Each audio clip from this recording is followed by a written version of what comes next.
सबसे महत्वपूर्ण जिनके लिए आज ये चर्चा आयोजित की गई है, हमारे खैरागढ़ के पत्रकार साथी रमन सिंह जी और भाजपा खैरागढ़ के हितों के खिलाफ थे, हैं और हमेशा रहेंगे। जब रमन सिंह जी का सम्मान समारोह आयोजित किया गया था खैरागढ़ में, तब रमन सिंह जी ने कहा था कि मैं खैरागढ़ का कर्ज चुकाऊंगा। यहाँ की माटी का कर्ज है मुझ पर। शिक्षा दीक्षा से लेके तमाम तरह की बातें उन्होंने खैरागढ़ के बारे में की थी। आज हमारा सवाल रमन सिंह जी से, 15 साल तक आप मुख्यमंत्री थे, आपके पास अवसर था खैरागढ़ का कर्ज चुकाने का, आपने खैरागढ़ का कर्ज क्यों नहीं चुकाया? खैरागढ़ के कर्ज को चुकाने से कौन सी बात आपको रोकती रही रमन सिंह जी? आपको यह बात खैरागढ़ विधानसभा के इस उपचुनाव में मतदाताओं को बतानी चाहिए। किसानों को आपने कर्जदार बनाया, पूरे प्रदेश के किसानों को आपने कर्जदार बनाया और स्वयं खैरागढ़ का कर्ज नहीं चुकाया। खैरागढ़ के हितों और हकों की उपेक्षा क्यों की आपने? और सिर्फ हितों और हकों की उपेक्षा करते तो कोई बात नहीं होती। खैरागढ़ की आवाज उठाने वालों का आप अपमान करते रहे। जब जिला निर्माण संघर्ष समिति के लोग गए और उन्होंने अपना आवेदन दिया, तो रमन सिंह जी ने जिस बेदर्दी से उस आवेदन को फेंका था, उसको अभी खैरागढ़ के लोग भूले नहीं। कांग्रेस ने घोषणा की, अपने घोषणा पत्र में कांग्रेस की पहली बात, खैरागढ़ विधानसभा चुनाव जीत के बाद 24 घंटे के अंदर खैरागढ़ को जिला बनाया जाएगा। इसके पहले हम लोगों ने जो जो समयबद्ध घोषणाएं की हैं, मैंने तो गंगा जल उठाया था कांग्रेस के अन्य राष्ट्रीय नेताओं के साथ कि हम किसानों की कर्ज माफी 10 दिनों के अंदर करेंगे। आज भी उसका वीडियो हमारे पास है। 10 दिन नहीं लगे, 7 दिन नहीं लगे, 10 घंटे भी नहीं लगे, सरकार बनते ही तत्काल मंत्रिमंडल की बैठक आहूत करके छत्तीसगढ़ की कांग्रेस सरकार ने किसानों को कर्ज मुक्त करने का फैसला लिया। यहां तक रमन सिंह जी से मैंने जो सवाल किया है, उस सवाल पर मैं फिर से आता हूं कि खैरागढ़ के हितों हकों की उपेक्षा आपने क्यों की रमन सिंह जी? खैरागढ़ को जिला क्यों नहीं बनाया?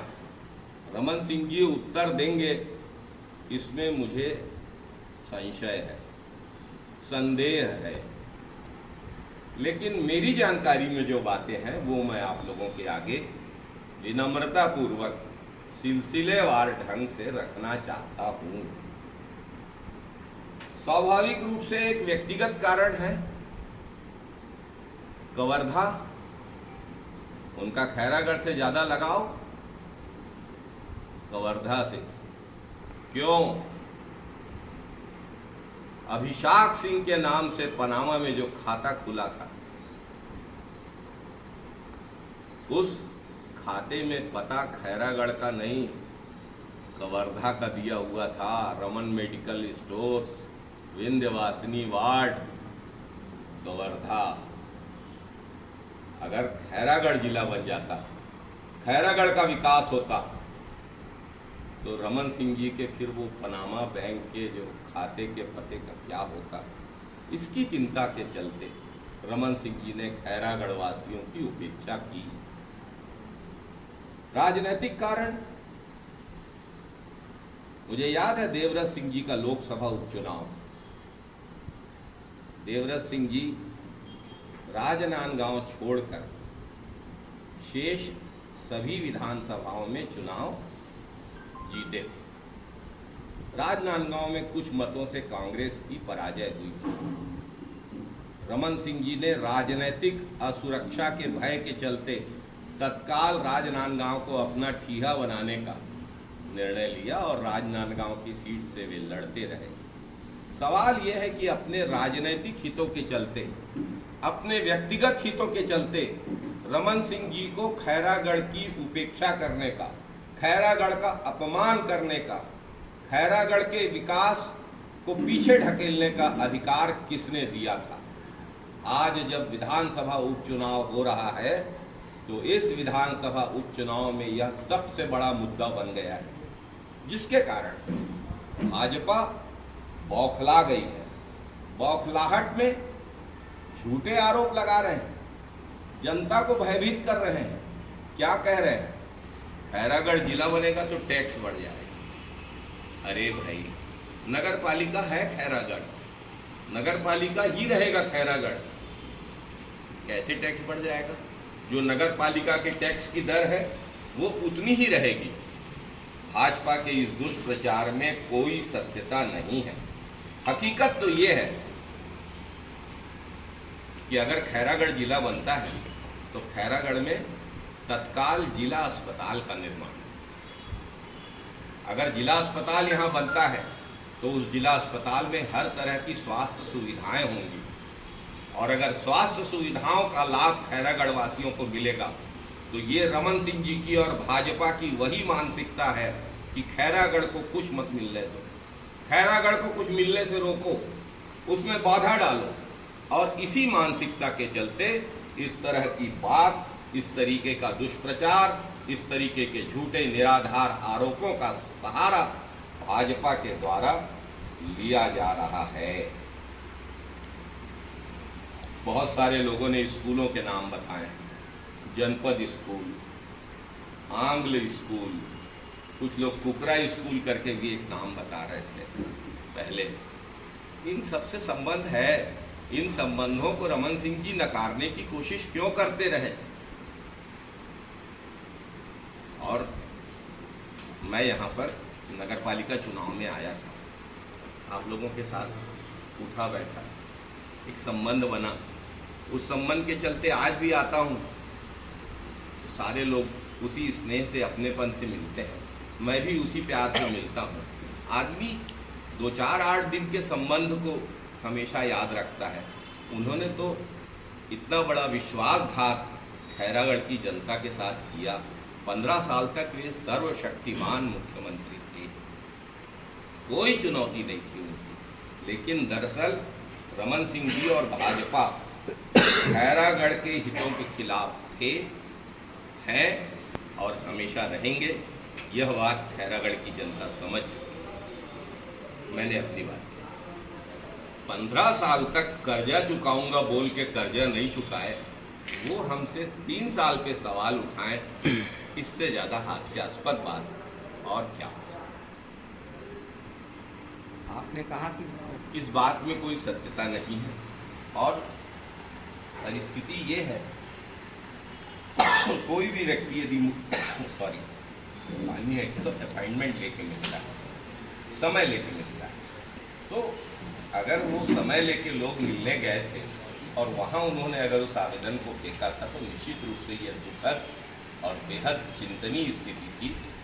कांग्रेस की सोच बहुत स्पष्ट है और मुख्यमंत्री भूपेश बघेल जो कहते हैं वो करते हैं। भूपेश पर भरोसा है। भूपेश बघेल ने कर्ज माफी हो,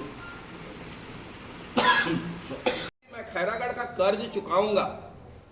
15 वर्ष तक क्या किया उन्होंने खैरागढ़ के लिए? खैरागढ़ के जिला बनने के रास्ते में क्यों लगातार बाधाएं डाली?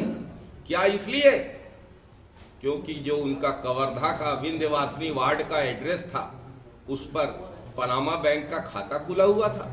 या इसलिए बाधा डाली कि उनके राजनीतिक हित खैरागढ़ से नहीं, राजनांदगांव से सधते थे। लगातार खैरागढ़ को जिला न बनने देने के लिए भाजपा और रमन सिंह जिम्मेदार हैं और इस उपचुनाव में खैरागढ़ की जनता भाजपा को और रमन सिंह जी को इसका हिसाब बराबर करेगी। कांग्रेस के पक्ष में मतदान करके कांग्रेस प्रत्याशी यशोदा वर्मा को प्रचंड मतों से विजयी बनाकर बोनस 5 साल तक देंगे कहा था, सिर्फ घोषणा पत्र में नहीं कहा, राज्यपाल जी से अभिभाषण में विधानसभा के पटल पे कहलवाया था। और चुनाव के साल बोनस और बाकी साल किसान से पूछत रही बोनस। 2100 रुपए समर्थन मूल्य देने की बात कही थी, हमने 2500 कहा था, आज हम 2540 दे रहे हैं। 9000 रुपए प्रति एकड़। राजीव गांधी किसान सम्मान योजना, प्रति एकड़ में 15 क्विंटल की खरीद अर्थात 600 रुपए प्रति क्विंटल, 1940 रुपए की खरीद हो रही है। तो हमने 2500 कहा था, हम 2540 दे रहे हैं। इन्होंने 2100 कहा था, नहीं दिया। इन्होंने 300 रुपए बोनस कहा था, नहीं दिया। ये धोखेबाज है, जनता को छलने वाले लोग। देवव्रत सिंह विगत विधानसभा चुनाव में कांग्रेस से नहीं लड़े। राजनीति में मतभेद होते हैं, लेकिन चुनाव जीतने के बाद